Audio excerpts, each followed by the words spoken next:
Good afternoon, everyone. Welcome to House of Destiny Family Church. Today, the Young Adults and Youth Ministry is very honored to welcome you to the Generation R event. This is where we expand on resilience, how we rethink, reframe, and restart. Young.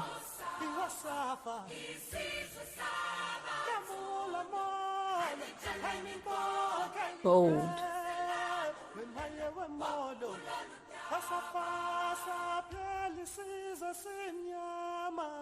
Brave.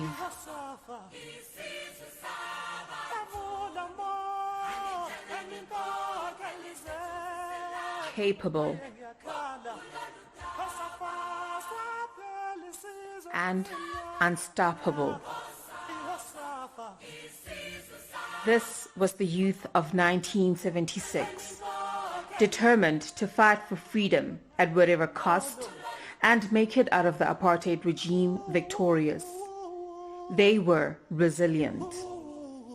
We honor them for their acts of bravery. We remember all the young people who lost their lives fighting for the freedom that we enjoy today. The youth of 2020 will ensure that it was not in vain. We will continue to build on the foundation that they have laid for us. We will strive to become a better people. And even in the midst of adversity, we will continue to rise, and we too will remain resilient.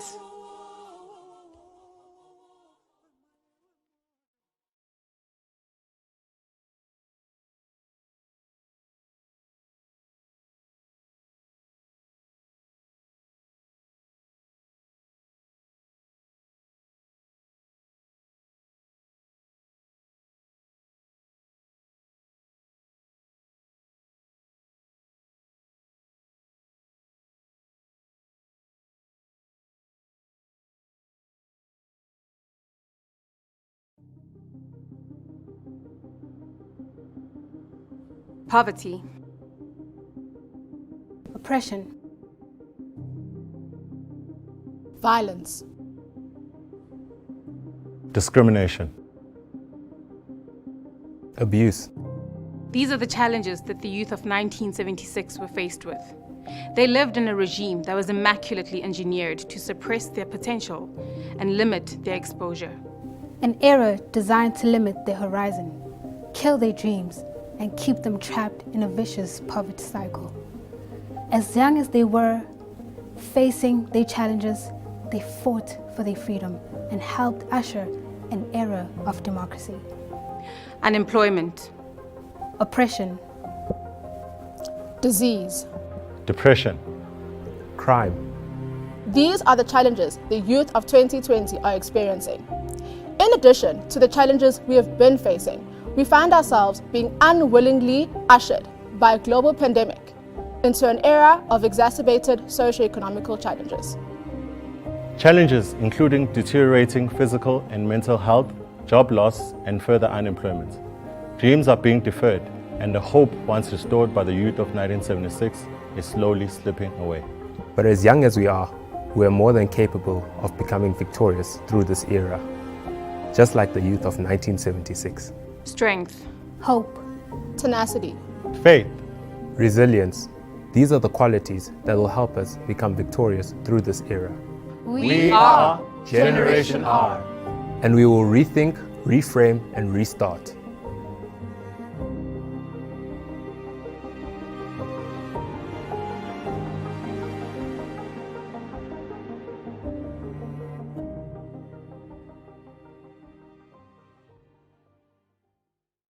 It's another anniversary where we commemorate what happened in 1976, June 16. To be more specific, it's actually 44 years ago on this day that not just the country, but the whole world was shocked at what was happening. Fast forward to 2020, and we still ask the same questions. What is it that the youth of 2020 are going through? What is it that we're facing today that we are going through that we can possibly make sure the youth of the future don't go through? We talk about Generation R, which is Generation Resilience. How do we rethink? How do we reframe? How do we restart after the current COVID virus that is currently happening right now?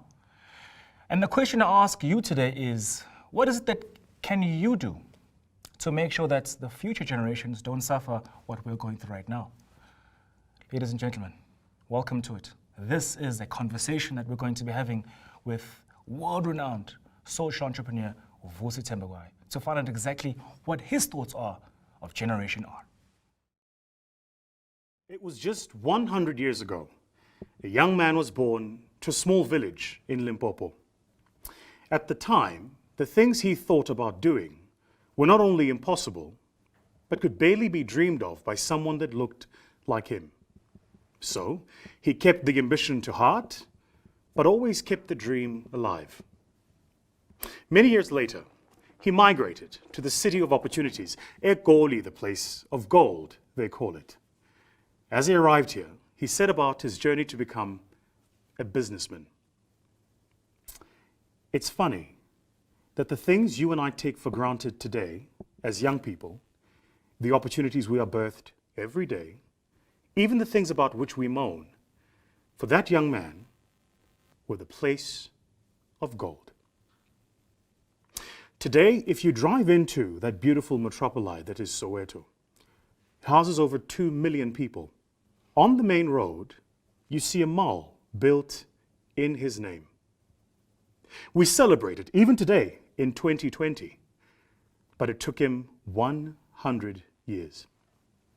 The thing about being a young person, isn't it, is that we have the energy of the day, but often we lack the context of the moment. It's often about how we frame what we see. And how we frame what we see infers how we act in the time. Everything you look at is a function of how you perceive it. And there are different types of perspectives, and how you see things is how you act in front of the things that you see. Think about it this way. There are different types of sights, right? If you think about it, but there's different types of sights.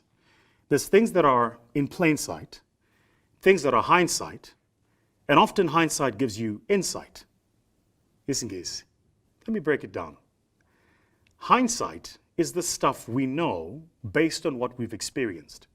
The expression reads, hindsight is 2020. The idea is once you've seen it happen, you can always think, I would have seen that happen, but you didn't. That's the point. Plain sight is the stuff right in front of you. If you're a young person growing up in South Africa today, let me tell you what is plain sight for you. 29% unemployment by the narrow definition, over 41% by the broad definition. And that's pre-COVID. After this, it'll probably likely be over 42% narrow definition unemployment. For young black females under the age of 35 living in the northern provinces, that number is well over 56%. It's easier in South Africa for a young black female to be a victim of gender-based violence than to get a job. That's plain sight. Insight is based on the stuff that I've given you. What do you know? And what do you learn from what you know? But all of these, hindsight, insight, and plain sight, still only speak about how you frame the context, the environment that you're in. See, for the young man I'm speaking about, the person I had the privilege of being mentored by, Dr. Richard Maponya, he couldn't live in the world of hindsight, insight, and foresight. He had to live in the world of foresight, the world that was coming. So what do you believe about the world that's coming? What do you see in terms of the opportunities that are going to be presented to you? Are you preparing yourself every day as a young person? Here's the thing about resilience that people miss. Resilience is not about your ability to endure the moment. Resilience is about your ability to endure the moment because of your belief about the future. See, if you miss the second part of that statement, then enduring the moment isn't resilience, it's suffering. And you can suffer in perpetuity under the illusion of preparation without seeing a destination. So, foresight is what we believe is around the corner. What are the opportunities that are going to be presented to you and I as young people? Richard Maponya's journey started 100 years ago. But even by the 70s, the countries he was still living in wasn't exactly the kind of country where you had ample opportunities as a young black person. So if you're watching this and you're a young black person in South Africa today, and you're worried about the opportunities you have, I want you to realize something. That of every single generation that's come before you, you might not have the most opportunities of all the races, but you have the best opportunities ever for any person of color in this country. It has to be about how you're framing the moment. And how you frame the moment is what you choose to see. Personal story. So it's about 9 years ago, and I have this vision, this idea, this dream, that I would love to start a fund to finance small business people of color. It's just an idea. It's a dream. And so we set about doing it. The first 5 years of that journey was as close to hell as anything I've ever experienced. First, the environment you're in is not built for you to succeed in it. Second, because what you're doing is new, there's no rules. And third, if there are no rules for what you're doing, then how do you know you're not breaking the rules that already exist?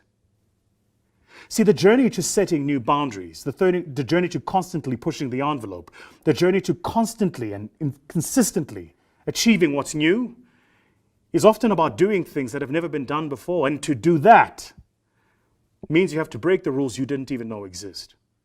So as a firm, we did.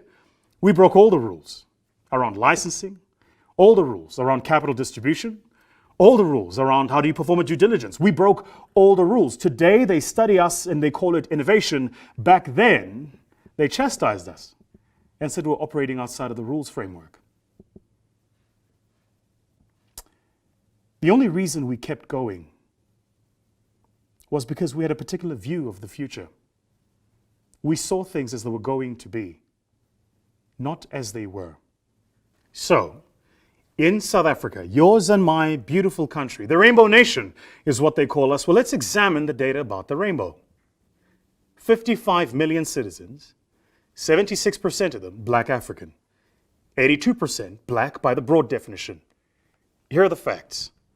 There are 4 large banks. 5, if you're generous. There are 7 large clothing retailers. 9 large and listed real estate investment trusts. See, we think we live in a country that's got a broad base of opportunities, but that's not really the case. And by the way, those who want you to believe different would have you believe that that's just the way the market exists. It's the way it's built. It's the way the system is supposed to be. It's not. Let's travel north of here. Go to Kenya. 44 million citizens. The Kenyan middle class is only 25% the size of our own. Yet even with that, a country with a middle class a quarter the size of ours, with 44 million people, they have 40 banks. We've got 4. They've got 18 large clothing retailers. We've got 7. And I could keep going on and on and on. So if you're a young person living today and you're living for yourself and for this moment, you're completely missing the point. You're missing the opportunity. You're missing what's around the corner, what's around the curve. Let's talk a bit about corners and curves. The main premise of my economic argument is that as young people today, our premise of relevance and resilience has to be about what we see around the corner of opportunities today. And that if you imagine as a young person, it's going to be easy, you're sorely mistaken. It's going to be hard. It's going to take time. And all systems have a natural inbuilt resistance mechanism. Nothing changes by itself. Change is forced. Having made my economic argument, let's look at the social argument now. Just follow me on this. Humor me. See if it works. See, the way exclusion works is it builds structures of exclusion and systems of oppression. I promise you, this is important. So follow me. Every single node of exclusion in an environment is built into a structure. That's how it works. The structures aren't always biased, certainly not at the face of it. If you look at the structure, you wouldn't understand why that structure is necessarily biased. So if you read the book, The Memoirs of Verwoerd, the architect of our past, apartheid, he writes in the book very eloquently about how to construct these structures of exclusion in such a way that it's difficult, even for the excluded, to deconstruct them. See, here's the way the South African system is built. On the one end, you have the leafy suburbs, and on the other, you have the townships. Next to the suburbs, you have the CBD, the Central Business District. Next to every single township, you have an industrial area. There's only one township in South Africa, in fact two, that break this construct. The first is Alex. That's because the rate at which Alex grew meant that the township grew into the industrial area. And the second is Diepsloot. And the only reason that is because Diepsloot was basically started after 1994. But every single township in South Africa that existed pre-94 exists right next to an industrial area. Why do you think that is? Because the structure of exclusion said this. Take the black African person and put them in the township. Give them a level of education that is subpar. That meant the only jobs open to them would be factory jobs in the industrial areas. What that meant is you could pay them less than decent wages. If you lower the costs of production, you make the South African economy competitive, which meant it could supply goods into the CBD and sell those goods from the CBD into the leafy suburbs. That's the way the system was built. That's the structure. So when you drive into every township in South Africa today and you see each and every single one of those factories on your way in, that's not there by natural market design. It's built that way. But if this is the case, and my argument is that it is, then as young people today, how do we rethink, reframe, and restart the context of yours and my country? How do we rethink, reframe, and restart the opportunities for each and every single one of us? In the same book, Verwoerd says, make the roads in the townships narrow, make the houses low. But here was perhaps the most insightful part of what he wrote in that book. He says, make sure there are no billboards in townships. Why? Because billboards force people to look up. And if you look up, you might just raise your horizons. You might begin to think, to dream, to reimagine. So you and I were supposed to grow up in an environment that was cluttered, clustered, and uninhabitable. We were supposed to be given an education that made us second-grade citizens. We were supposed to work in the factories so that we couldn't imagine being in the services economy or the professional economy. That's what we were destined for. But that was built. That's how the structure was designed. And you and I can redesign it today, but it's going to take a bit more than a tweet, a bit more than a hashtag, a bit more than a comment in this video. And then what you do, and this is the second point, is you build systems of oppression. Now, the systems of oppression works is they generally are very smart, very sophisticated, genius, quiet, and subtle. Here's a good system of oppression. In most townships in South Africa, not until the year 2008, it was difficult to find people who lived in those townships that had title deeds to their homes. Even worse, many people don't know, but the registry of title deeds didn't have valuations for the properties of people living in those townships. So let's imagine your great-grandfather lives you a home in a township somewhere, and you decide you want to start a business. Better still, you want to get a loan so that you can take yourself to school. If you took the title deed to the bank, they wouldn't be able to finance it. Why? because there was no notional value attached to the title deed in the township you grew up in. Even though it's an asset, it was assumed at zero rate. It's changed since then, but this is the way the system was built. Now, you and I could, of course we could, make a song and dance about it and jump up and down about it. But the real thing we should do is we should think about that system of exclusion and how do we rethink it? How do we reframe it? How do we restart?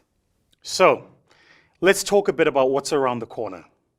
What are you and I going to do, given everything that I've said, which is exactly as I've said it?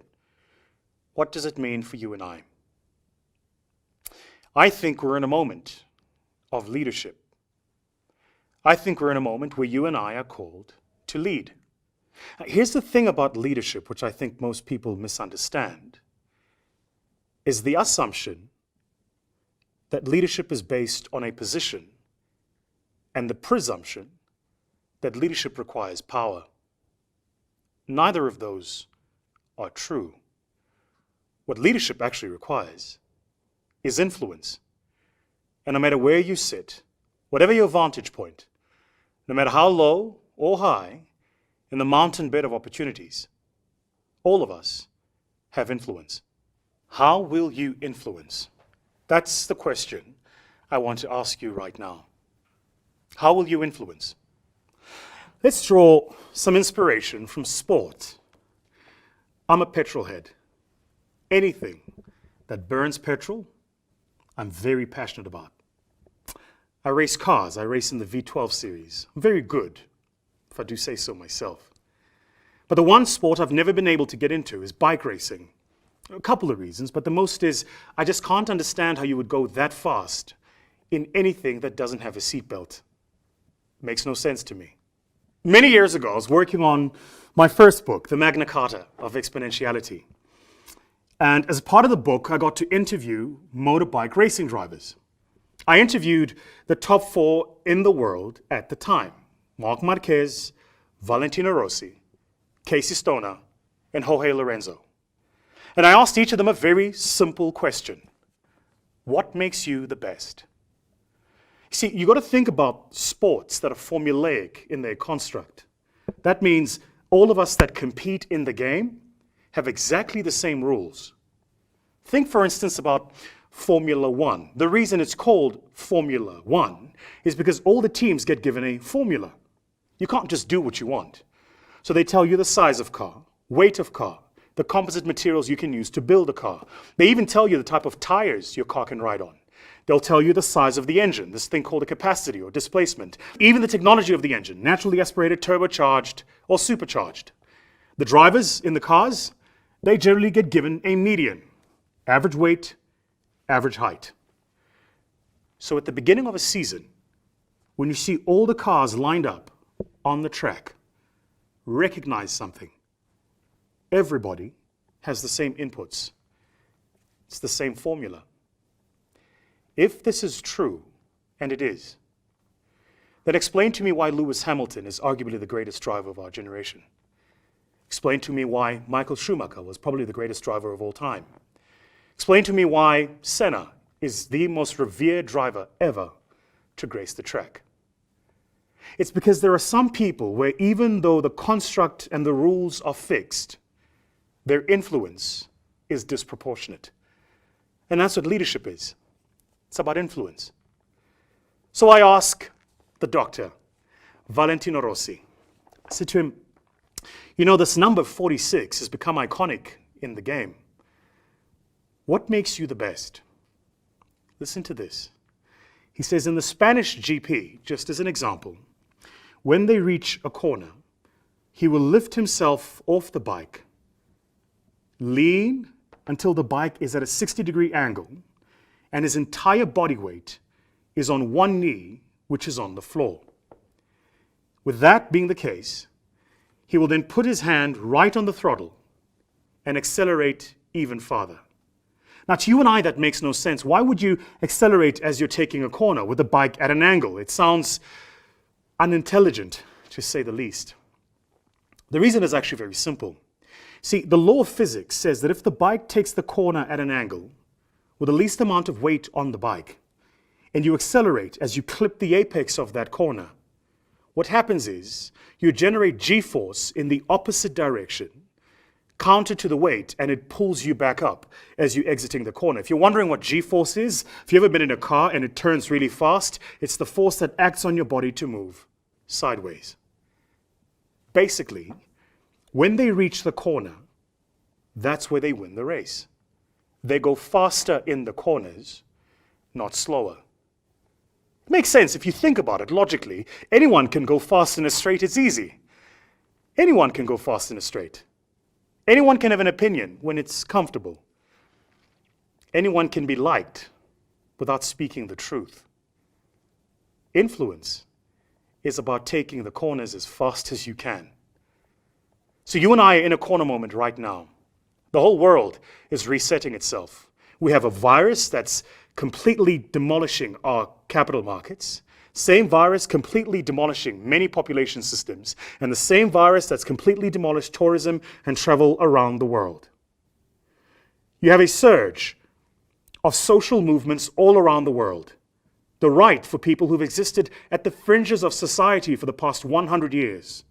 The LGBTI community is saying, we no longer want to sit on the margins, we want to be considered. Say whatever you will, but that's their statement. Black people are saying, we no longer want to sit at the margins of the justice system, we want to be considered. Where are you? And what are you saying? Influence is in the moment, which is the second thing I want to say. Leadership is about moments. And what makes great leaders is how they rise to the moment of leadership. You see, you can't lead until the moment actually arrives to lead. It's not built into the ether. It's the moment to lead that's important. The challenge with many of us is when that moment arrives, we question, we doubt, we obfuscate. We go, me? No, not me. What about so and so? Why don't they do it? Why don't they say it? Or worse, we make that terrible statement.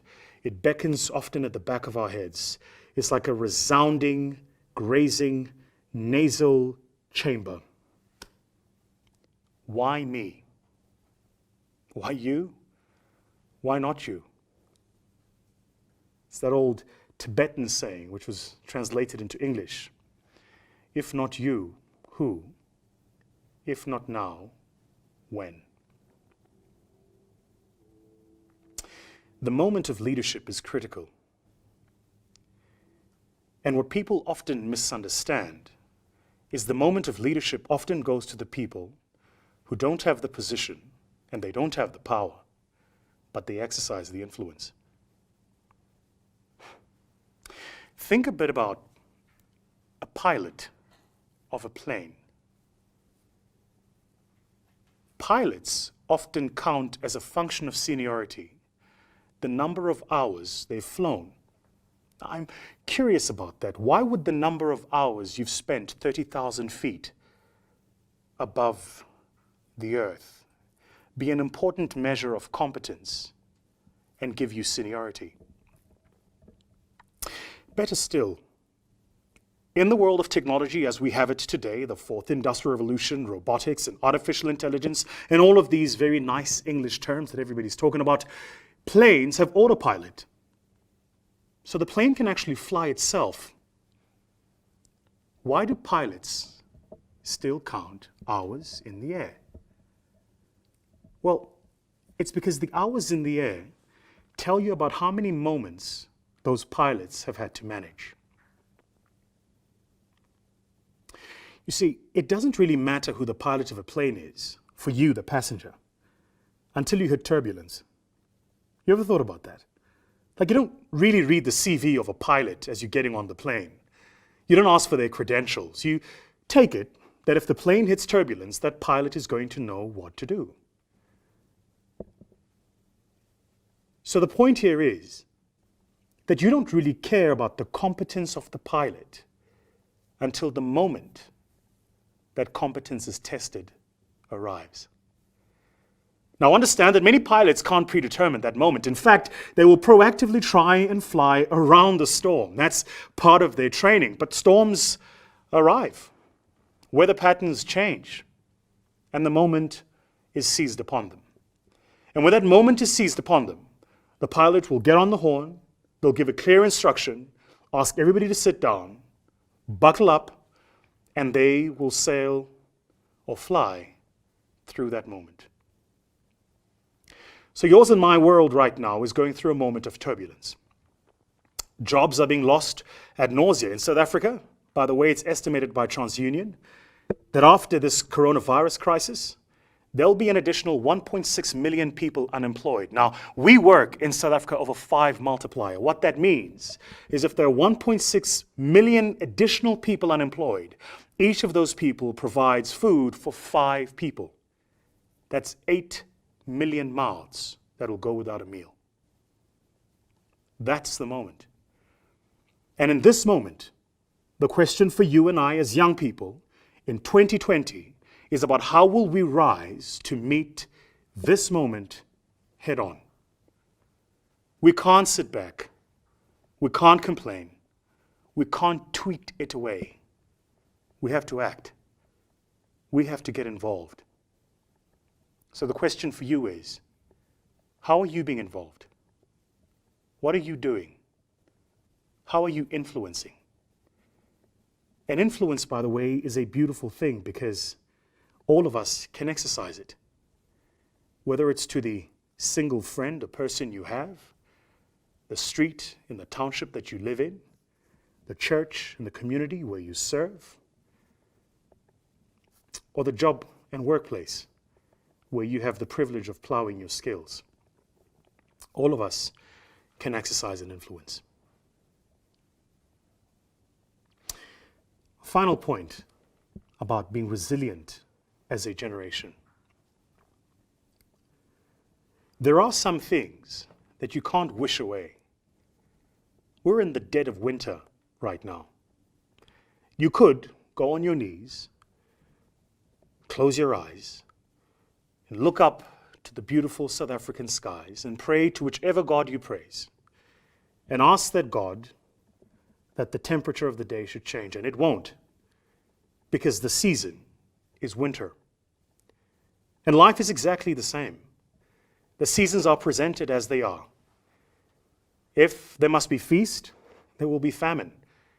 If there must be prosperity, there will be moments of poverty too. The difference is not which season we go through, but the difference is our consistency as we go through those seasons. And so the final note for you to think about as a young person today is to be consistent in your resilience. Because it's easy to be nice when things are good. It's easy to be liked when you're not speaking the truth. Resilience, leadership, finding the moment, accelerating through those corners, and being the pilot that's able to fly through the storm. All of those require the singularity of truth. So rethink for yourself what you stand for. Reframe for yourself what this moment is about. And restart to yourself the contribution you'll make to society.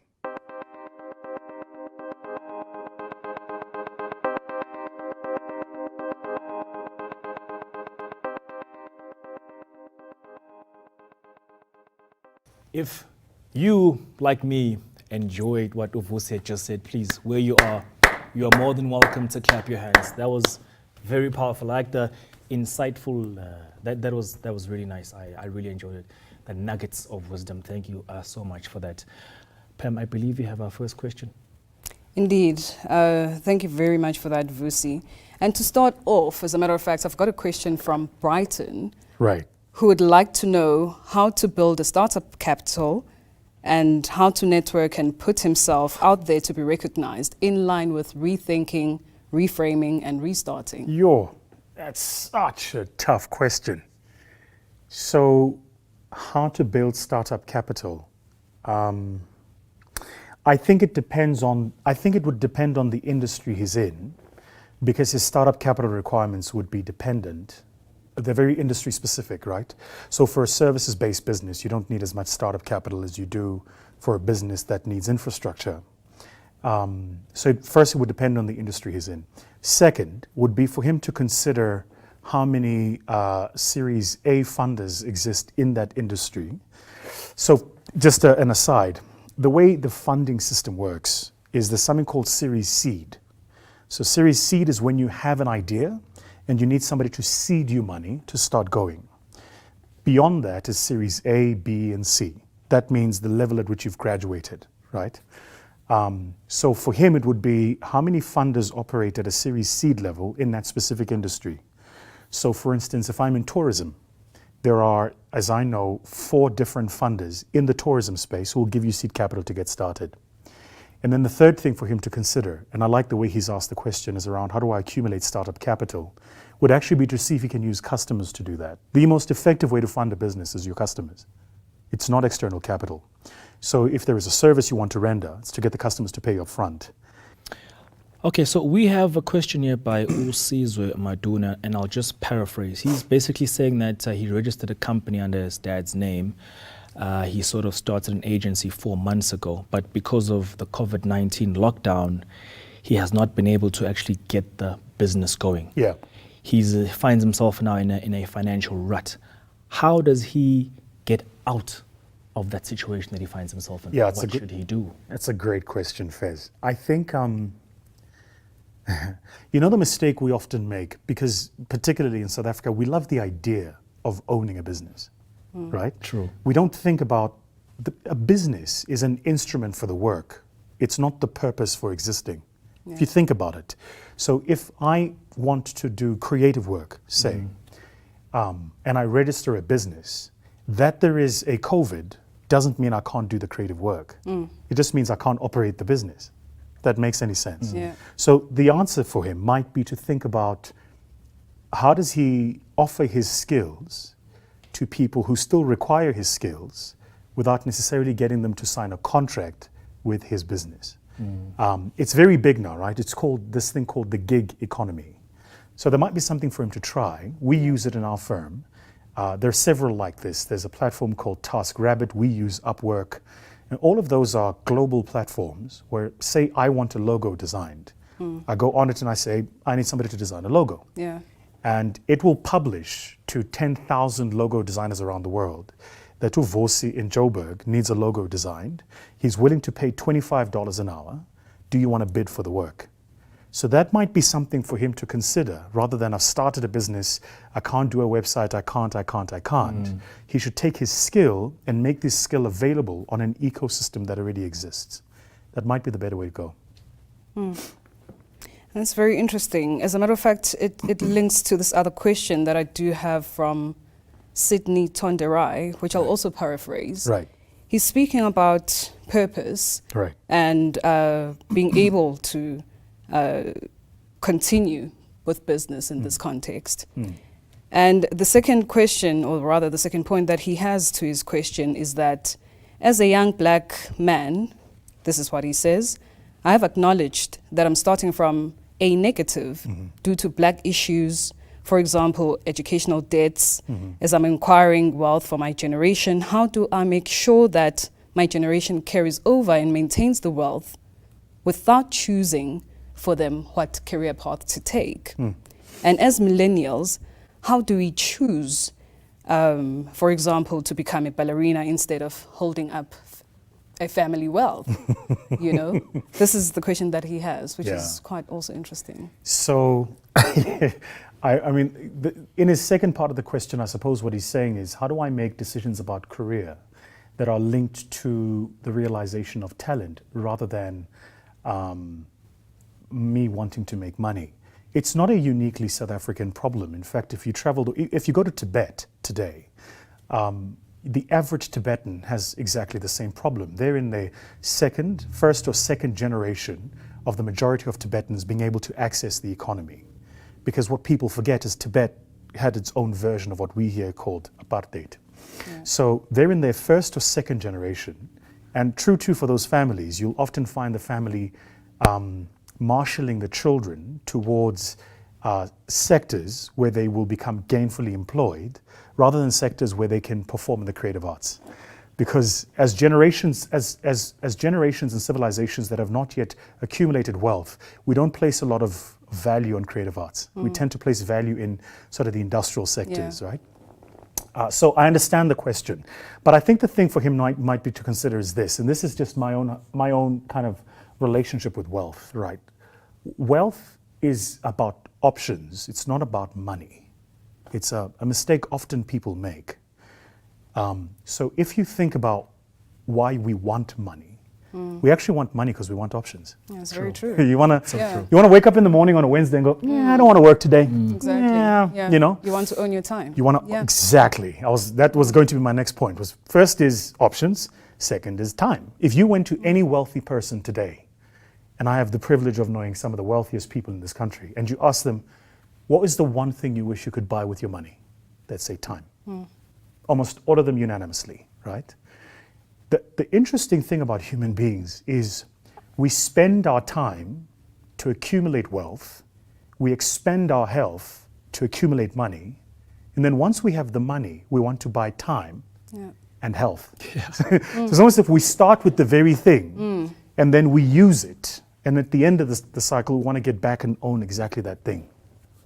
So, I mean, I don't have a direct answer to his question. I would say to him, though, to think a bit more about what does he want the wealth for, and what are his intentions with that wealth. And then just a final comment. I don't want to wax lyrical on this, but I love when people talk about intergenerational wealth, right? So the idea that I must leave something to generations that come after me, and he kind of alludes to that in the question.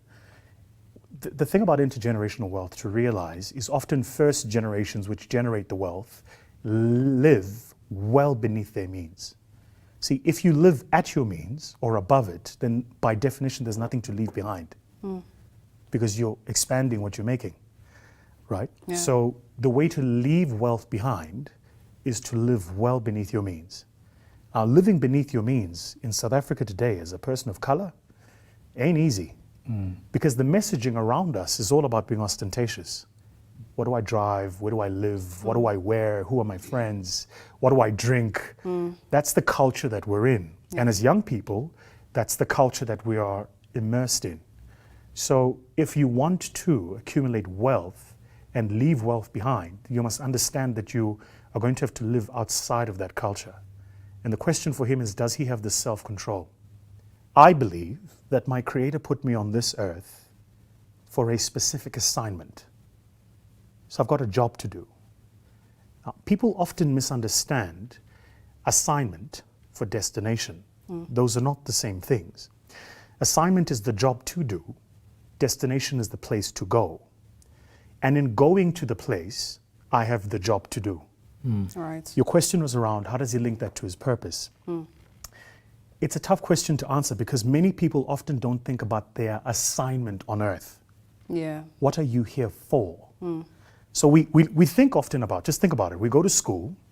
At school, we're taught to get a skill. You get a skill. With that skill, you're taught to make an income. You make an income. With that income, you're taught to spend it.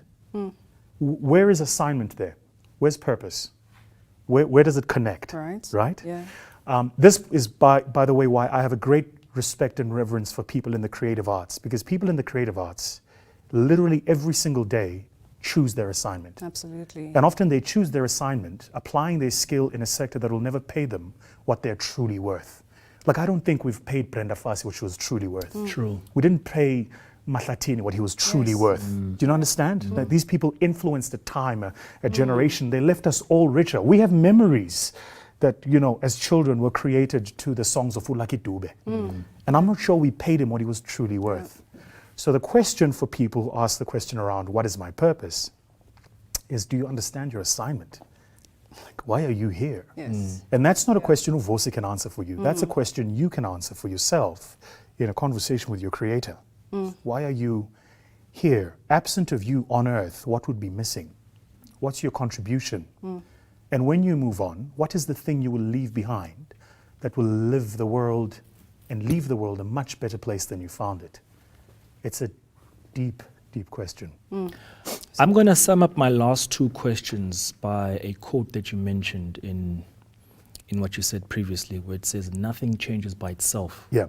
Change is forced. Yeah. Please explain that. If you study, so it doesn't matter, like, I love the study of history, right? Like, I always say to people, if I have the courage of my talents, I'd probably be a historian. I wouldn't be in business.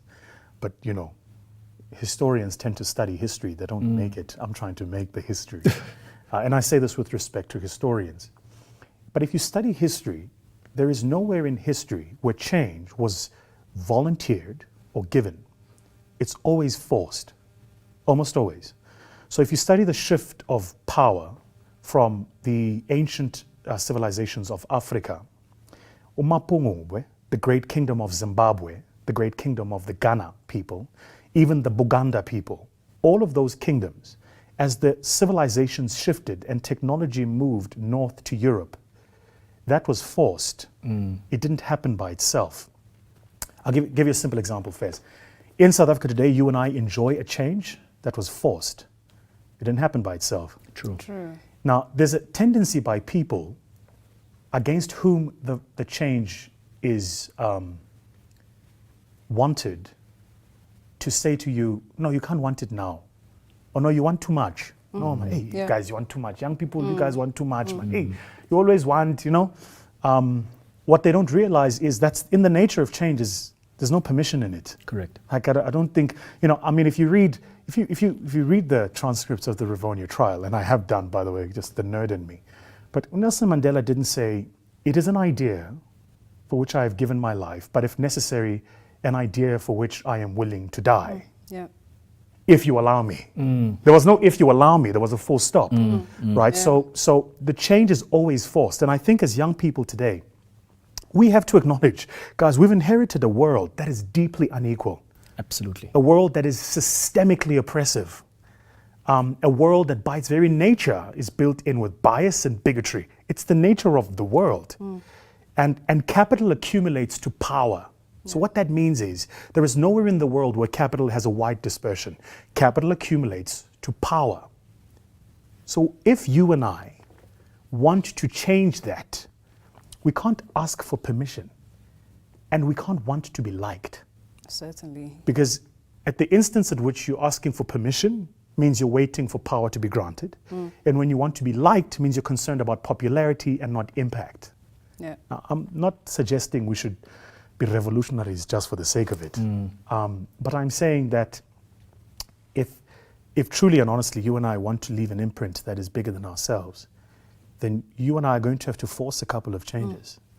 In my own space, in the environment where I work, I'm not particularly popular, but that's not my job. I didn't come into that space to be liked. I came into that space because I was like, so something here is strange for me. We as black people have been in this thing called economic enterprise since before the arrival of Europeans. Even in the townships where we come from, we've always understood economic enterprise. Our mothers sold amagwinya, right? So we knew economic enterprise. Yeah. So if yours and my mother used to sell, you know, amagwinya, then how come there are no black bakeries, guys? I'm going to give a simple example. Yeah. Listen to this. Fez, you're going to like this one, right?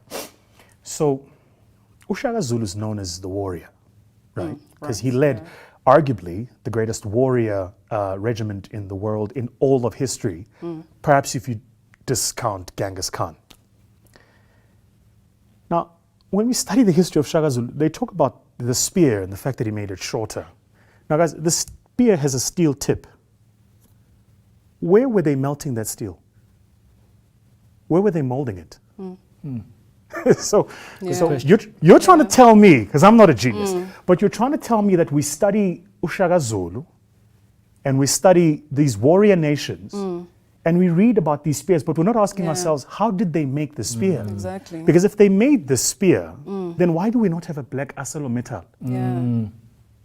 All I'm saying is, as a generation today, when we are arguing for and fighting against our exclusion, the things we are fighting for are not new to us. Yeah. They were always in our people. All we're saying is recognize us. That's really all we're saying. Because I just don't understand why, you know, there are large retailers today that sell amagwinya wetu. But we don't have our own magwinya retailers. To me, there's something there that doesn't make sense. Now, understand, when I get into that environment and I'm going to fight that fight, power by its very nature organizes around capital. So people are not going to like that. Yeah. But it's just, you know, that's not my assignment. You know, yeah. As a follow-up, once again, would you say that there are certain things that we are not learning as a generation? Oh, yeah. But remember, the difference right between knowledge and education. Education tends to be finite with an endpoint. Knowledge, by its very nature, is infinite because it's self-generating. Now, as African people, what we didn't perhaps do is to construct a system of education. We always had systems of knowledge, always, Yeah. right? If you go to the cradle of humankind, there are caves in the cradle of humankind where they show how our people drew and left behind artifacts of our history. So when people talk about how we didn't transfer history, we did. We just didn't write it down. We drew it.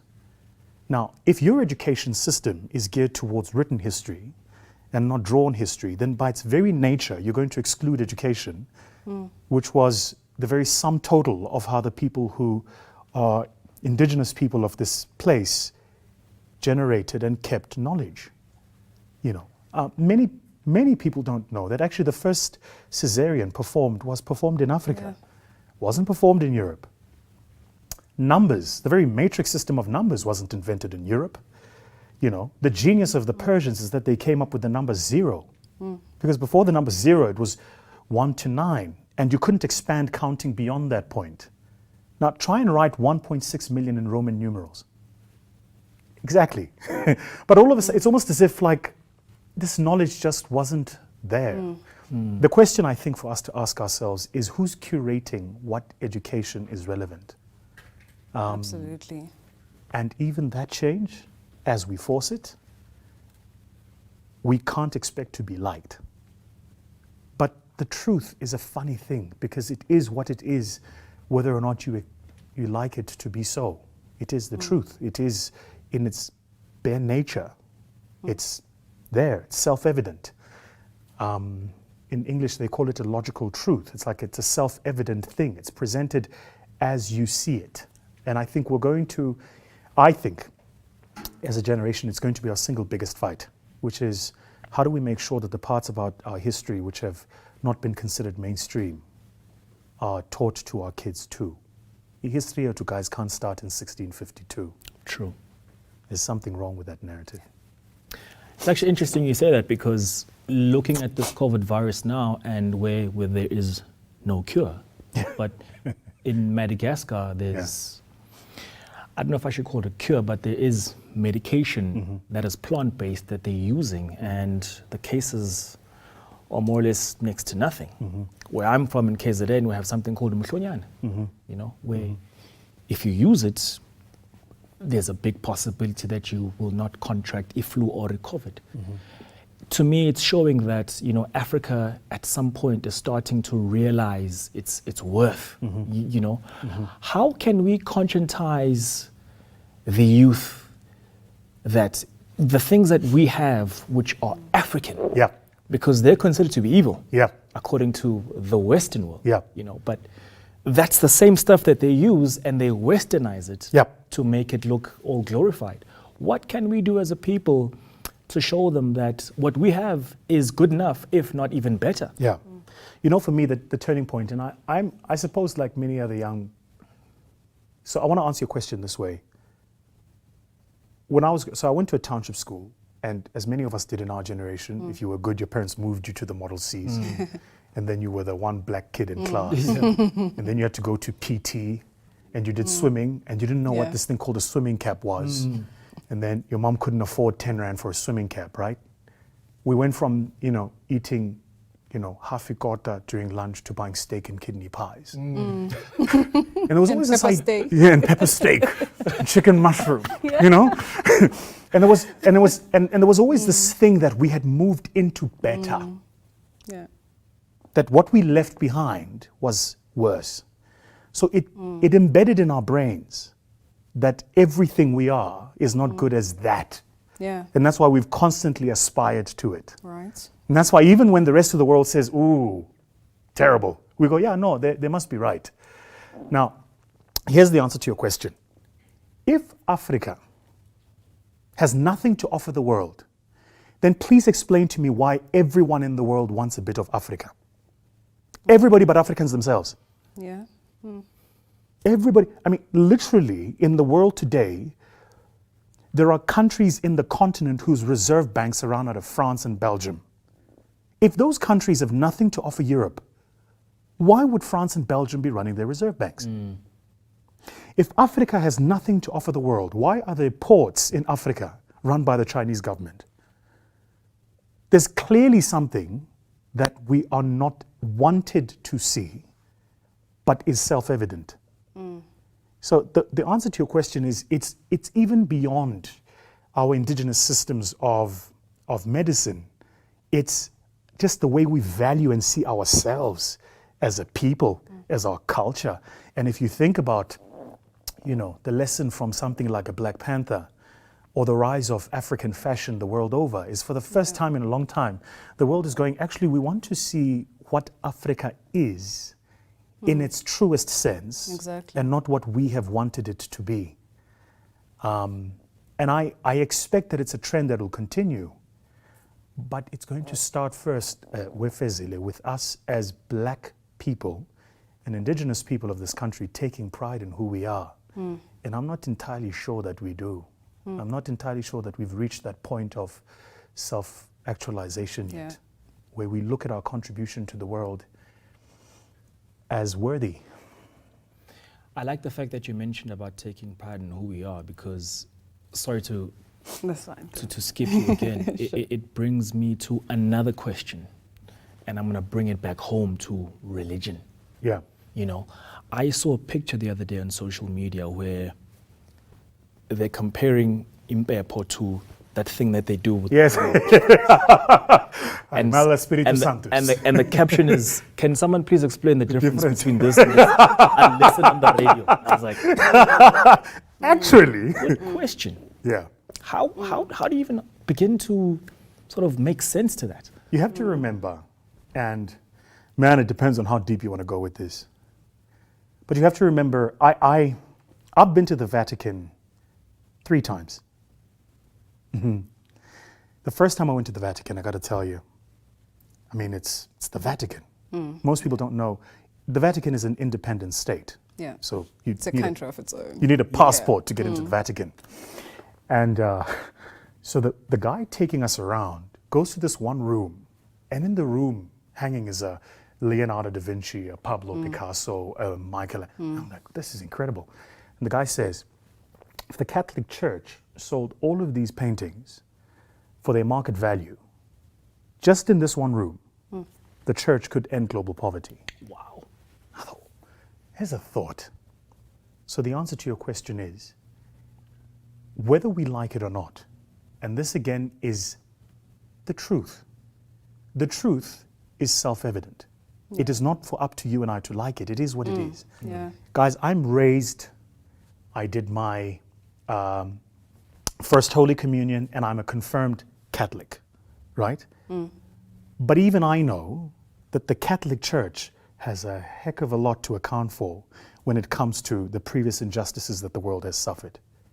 It was a pivotal part of how the system of capital accumulated power. It used the Roman Catholic Church. The answer to your question is those two things are seen, one as better than the other, because that was the narrative the church used. It was the only way it could draw our people into its fold.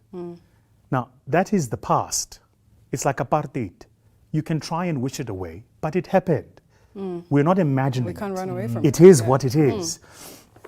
The question for you and I is knowing what we know now. Because unlike previous generations, we have the internet, we can mobilize globally. Think about it, one black man gets killed tens of thousands of miles away, and the hashtag hits us in South Africa less than 24 hours later. So what that means is for the first time in a long time, we can organize and we can share information about who we are. And I think the answer is going to be that as these truths become self-evident, we need to start sharing them with each other. Absolutely. Yeah? Absolutely. And as a matter of fact, the other question, multiple questions, as a matter of fact, have come up in relation to your point. And just one of them is from Project Fitness, who says, I'm really concerned about these. These two issues are burning me right now. How do we solve this gender-based violence and the issue of black lives being under threat? Everything you and I are is taught. We enter this world a blank script. Yeah.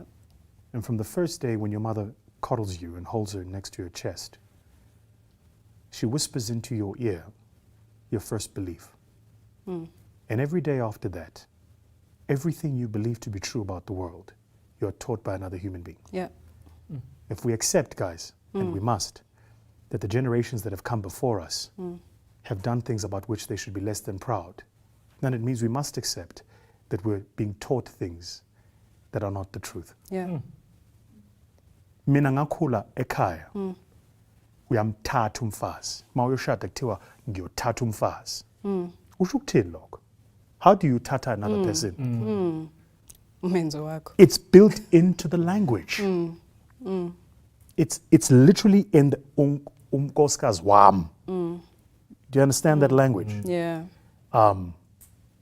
Ngakhula thina la sikhule khona kwakuthiwa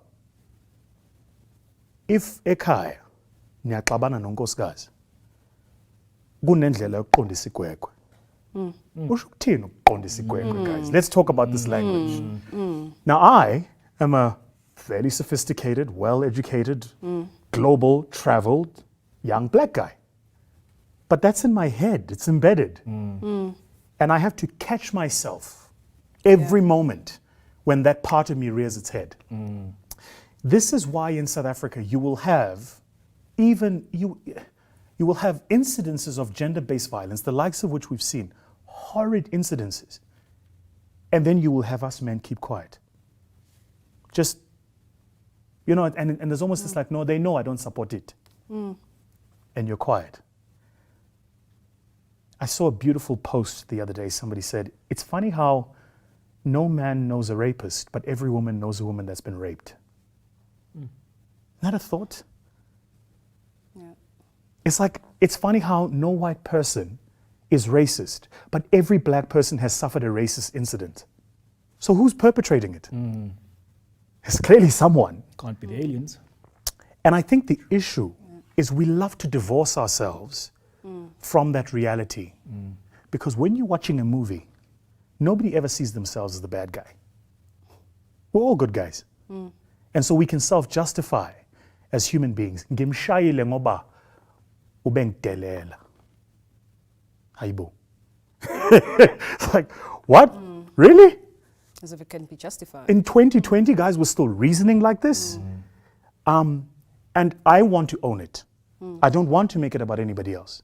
I want to own it. All of us. It doesn't matter the twang in your English, guys. All of us are socialized in this way. All of us. And the challenge for you and I as a generation today is how do we unsocialize ourselves so that we don't pass that belief system down? Because you learned it from someone who was taught it by somebody else. And it's a truth, it's self-evident, it's right there.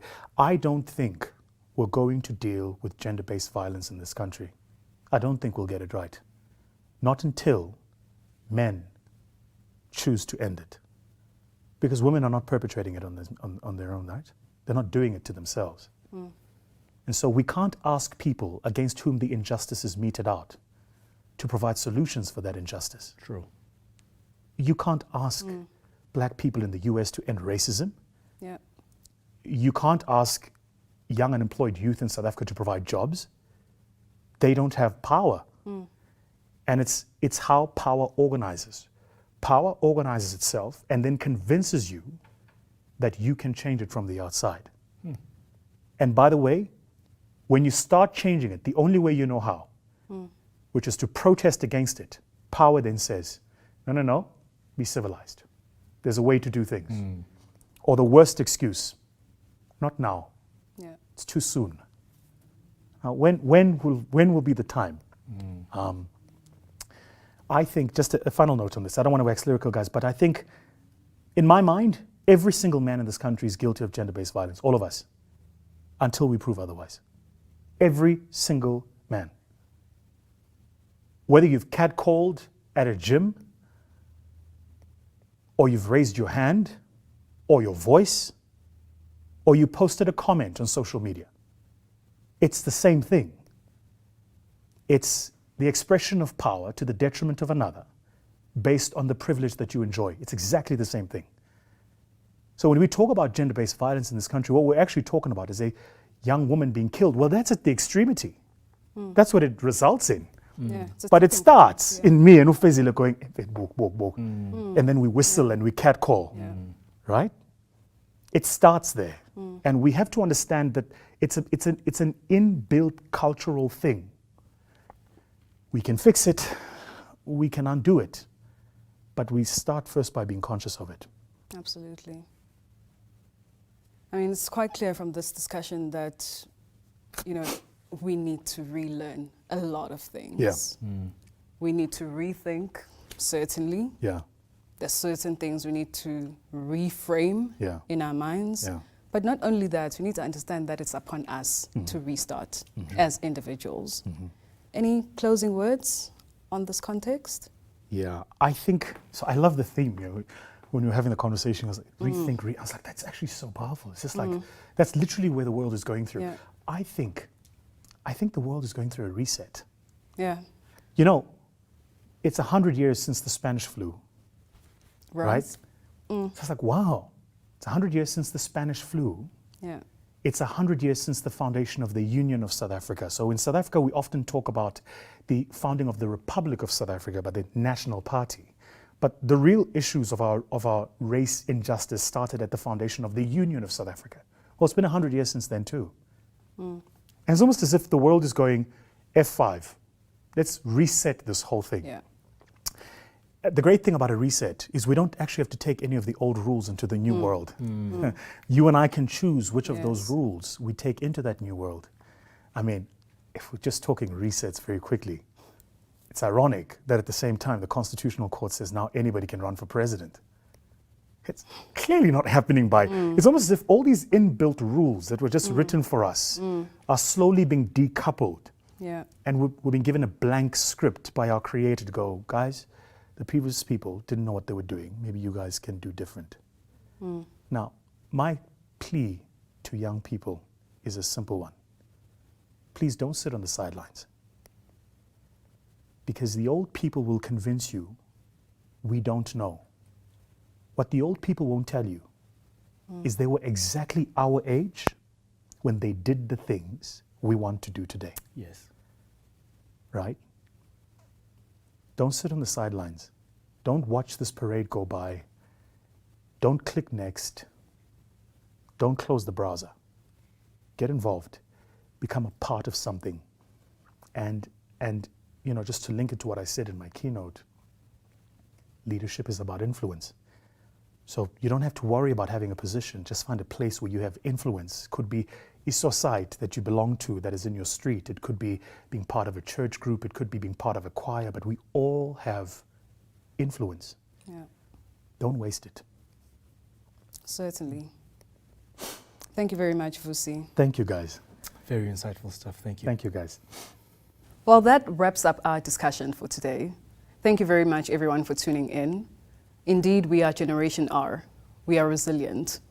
Restarting is an everyday thing.